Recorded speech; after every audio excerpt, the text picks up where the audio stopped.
Türk milliyetçilerinin alayı Türkçe bilir. Fakat PKK'nın uydusu olandan mecliste kaç milletvekili var ki Kürtçe bilsin? Gerçekleri anlatmaya başlarsak meclise değil Ankara sokaklarında, Diyarbakır'da dahi gezemezler.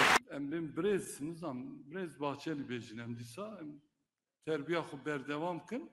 Hem Kurdun, hem Kurdistan'ı hatını, velatime, zamanime, çandunlerame bezemişe ve nakı, emina ve ninin, gerek ümiye kabul kın.